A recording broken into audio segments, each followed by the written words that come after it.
तो ये कहानी है सोहम की, जो एक यूपी का लड़का है जिसकी उम्र अभी 26 साल है। जब ये घटना उसके साथ घटी थी तब वो सिर्फ 14 साल का था और 9th ग्रेड पे पढ़ता था। ये घटना उसके साथ घटी थी एक स्कूल में, उसका प्राइमरी स्कूल, जिसका नाम उसने प्राइवेसी के कारण डिस्क्लोज नहीं किया है। अब आगे उसी की नज़र से मैं ये कहानी बताऊंगा। उस दिन स्कूल के खाली हॉल्स में जो हुआ, आज भी रात को याद करके मेरे रोंगटे खड़े हो जाते हैं।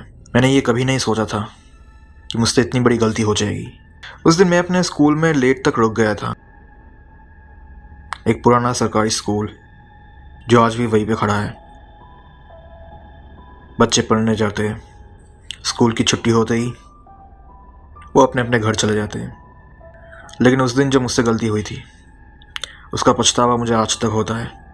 बाहर से देखने में वो स्कूल बिल्कुल नॉर्मल लगता है, जैसे हर कोई सरकारी स्कूल होता है।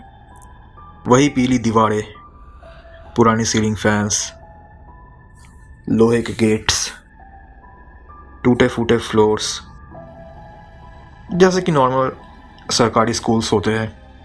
क्लास 9 के एग्ज़ाम्स हो चुके थे। एक दिन हड़बड़ी में स्कूल से निकलते वक्त मैंने अपना इंग्लिश नोटबुक अपने डेस्क पर छोड़ दिया था, जिसमें मेरे सारे इंपॉर्टेंट नोट्स और क्वेश्चंस थे। मेरा घर स्कूल से बस 10 मिनट की दूरी पर है। मैंने घर पर पहुंचकर अपने बैग से जब सारे बुक्स निकाले तो मैंने देखा कि मेरा इंग्लिश नोटबुक नहीं है। तुरंत मेरे दिमाग में आया, शायद मैं भूल गया स्कूल में। मैं जल्दी से साइकिल लेकर निकला और स्कूल की तरफ भागा। स्कूल पे पहुंचकर मैंने देखा गेटमैन अंकल ताला लगा रहे थे। मैंने उनसे जाकर बोला, अंकल, मेरा इंग्लिश नोटबुक मेरे क्लासरूम में छूट गया है, मैं जल्दी से जाकर लेकर आता हूँ। अंकल ने बोला, बेटा जल्दी कर लेना, मैं गेट लॉक कर रहा हूँ। मैंने हाँ कहा और अंदर भाग गया। जैसे ही मैं गेट क्रॉस किया, पूरा का पूरा माहौल बदल गया। आसपास की हवा जैसे भारी हो गई, एक अजीब सी घुटन हो रही थी। मैंने ध्यान नहीं दिया, मुझे तो बस नोटबुक चाहिए था अपना।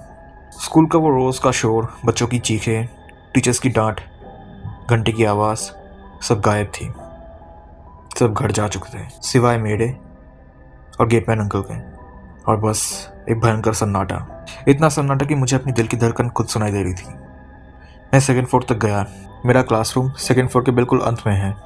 सीढ़ियाँ चढ़ते वक्त अचानक मुझे एहसास हुआ कि मेरे पीछे से कोई गुजरा। जैसे ही मैं पीछे मुड़ा, मैंने एक काली परछाई देखी जो मेरे पीछे क्लासरूम में घुस गया। मुझे ये एहसास हुआ जैसे वो परछाई दरवाजे के आर पार चली गई। दिल ज़ोर से धड़कने लगा, लेकिन मैंने खुद को समझाया, अरे यार, लाइटिंग का खेल होगा, छोड़। मैं दौड़कर अपने क्लासरूम की तरफ जाने लगा। जाते जाते मैंने देखा गेटमैन अंकल एक एक करके सारे दरवाजे बंद कर रहे हैं दूसरे क्लासरूम्स के। मैं झट से अपने क्लासरूम की तरफ जाने लगा।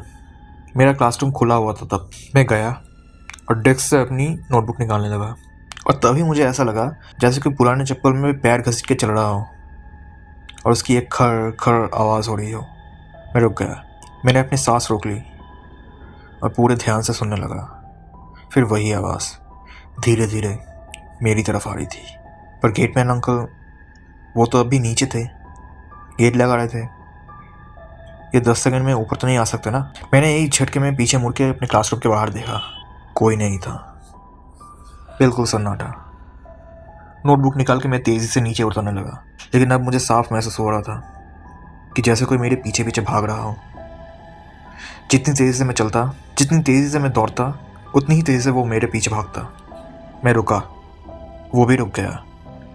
मैं चला तो वो भी चल रहा था। फिर मैंने फ्रस्ट्रेशन में आके पूछ लिया जोर से, कौन है यार, क्यों मेरे पीछे पड़े हो?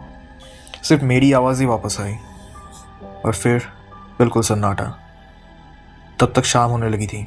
मैंने देखा कि क्लासरूम के आसपास जितनी भी लाइट्स थी, पर अब अचानक से चालू बंद होने लगी। मेरी सांसें रुक गई। मैं पूरे पसीने से भीग गया। डर लग रहा था, धड़कनें तेज़ हो गई। मैं दौड़ने लगा नीचे की तरफ। सीढ़ियों से किसी तरह मैं उतरा। मैं दरवाजे की तरफ भागा। आधे रास्ते तक आते आते किसी ने मेरे कान में मेरा नाम लिया, सोहम। मैं चौंक गया, पीछे मुड़ा, फिर से कोई नहीं। अब बस पैंट गीला करना बचा था। मैं ज़ोर से चीख पड़ा, गेटमैन अंकल। शायद उन तक मेरी आवाज़ नहीं पहुंची थी। फिर से मेरा नाम किसी ने लिया मेरे कानों में। मैं पीछे मुड़कर देखा, तो मैंने देखा क्लासरूम नंबर 7 जो कि अभी तक खुला हुआ था, उसके कोने में एक परछाई, एक लंबा काला सा साया तेज़ी से गुजरा और गायब हो गया, जैसे मानो दीवार के आर पार चला गया। अब मेरी जान हलक तक आ गई थी। मैं अपनी जी जान लगा के भागा। मेरी जूतों की आवाज़ें गूंज रही थी और मुझे अपनी जूतों की आवाज़ों से डर लग रहा था। लग रहा था पूरा स्कूल जाग गया है और हज़ारों आंखें सिर्फ और सिर्फ मुझे ही देख रही है। मैं मेन गेट तक पहुंचते ही मुझे गेटमैन अंकल दिखा। मैंने उन्हें सारी बात खुल के बताई। उन्होंने मुझे बताया कि जब सारे बच्चे चले जाते हैं और बस वो अकेले रह जाते हैं, पूरे स्कूल के सारे क्लासरूम्स के गेट वो बंद करते हैं। उन्होंने भी ये सब महसूस किया है, पर उन्हें नहीं पता ये कौन है, कहाँ से आया है। वो पिछले 4 साल से यहाँ पे नौकरी कर रहे थे और उन्हें भी नहीं पता ये कौन है। बस हर शाम को स्कूल बंद करते वक्त उन्हें सेम चीज़ें महसूस होती है।